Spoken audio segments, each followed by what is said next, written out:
We do not have a military today that can fight a large-scale ground war in Europe. Ladies and gentlemen, if we fight the Russians, we will lose. Joe Biden, you're writing checks the American body can't cash.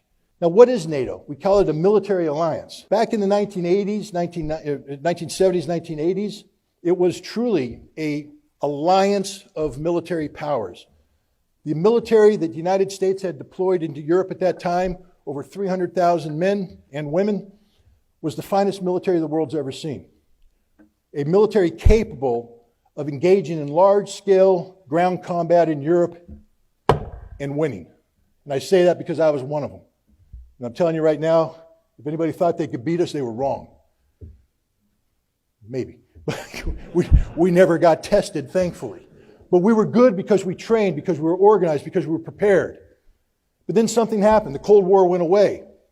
And for the decade of the 90s, we were looking more at the peace dividend from the Cold War than we were at sustaining our military supremacy. Even though we talked a big game, and this is a very important thing, we talked a very big game. But we weren't the same. By 1998, we weren't the same military that existed in 1991. We were a far diminished military. We barely had enough resources in 2003 to take on a depleted Iraqi military. We almost ran out of logistics. A lot of people who study the invasion and occupation of Iraq will know that we had an operational pause before we moved on to Baghdad because we ran out of everything. And had the Iraqis been half as good as some people thought they were, we might not have won that war in the time frame that we thought. It was a very close run thing because we weren't that good anymore. And then another thing happened after 9/11. We started getting focused on low-intensity conflict. We're fighting wars in Afghanistan and Iraq, but not the kind of wars where you close with and destroy the enemy through firepower maneuver involving hundreds of thousands of troops, tens of thousands of tanks, thousands of aircraft. We're talking about small unit conflict where patrols are going out of platoon size, company size, maybe of a battalion-sized operation. We forgot how to fight big war. We didn't train for it. And I'm telling you right now, if you don't train for it, you can't do it.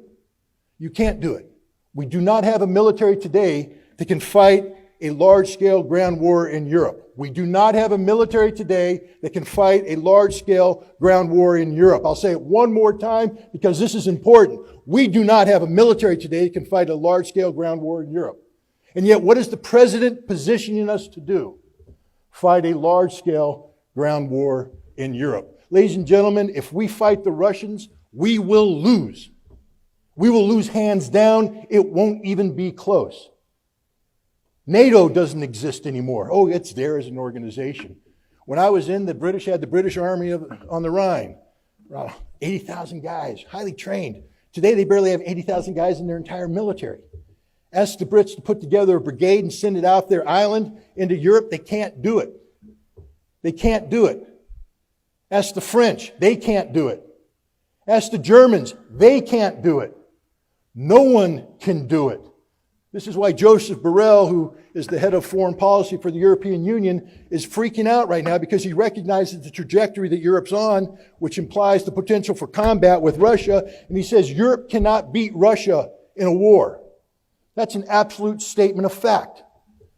The Russians today are organized to fight large-scale ground combat in Europe. And when I say organized to fight, that means organized to win. How do we know this? Well, we see it right now, ladies and gentlemen.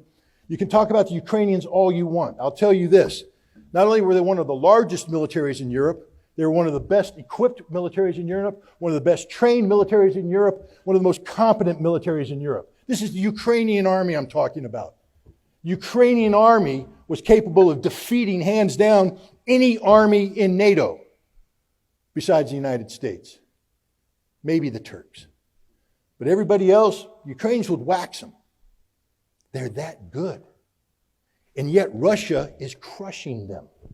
Crushing them. That doesn't mean that Russia's not taking losses. Man, when you step into the ring with a heavyweight fighter, he's going to hit you. He's going to hit you hard, and if you're not careful, he's going to knock you out. And the Ukrainians are fully capable of delivering some heavy blows, and they have. The Russians aren't perfect. They have made mistakes, and they have paid a price. But the sign of a professional organization is your ability to adapt and overcome.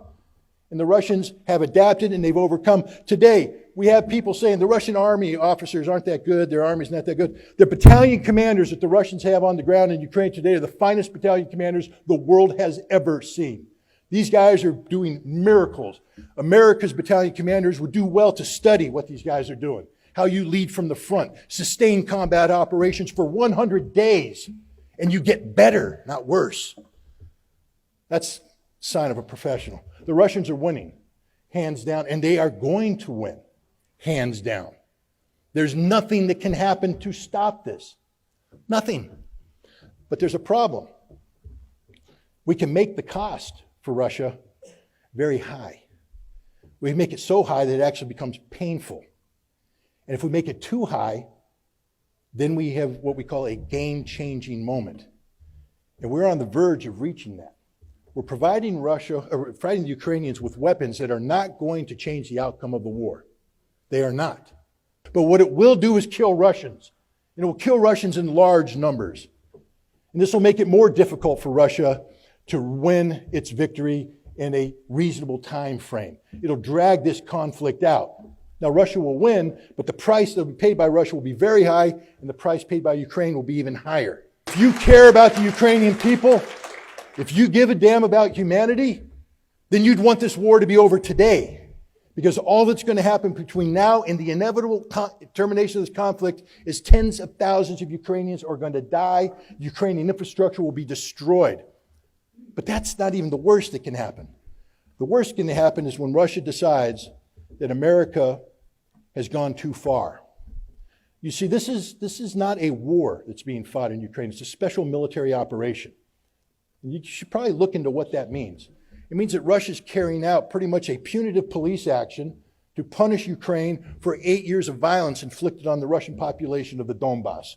This was not a war of conquest. This was not a war of domination. Yes, they did some things in Kiev to shape the battlefield, but the primary objective is to close with and destroy 60 to 100,000 Ukrainian troops that were threatening Donbass. And the Russians are achieving that as we speak. But the price that they're paying is very high. And we're treating it as if it's a war. We have a defense secretary who has said that the purpose of the United States is basically to bleed Russia dry, to achieve a strategic victory by making the Russians pay such a heavy price that they are no longer able to threaten Europe. Well, if you're a Russian listening to that, what are you thinking? Okay, no. We are creating bitterness, anger, resentment in Russia.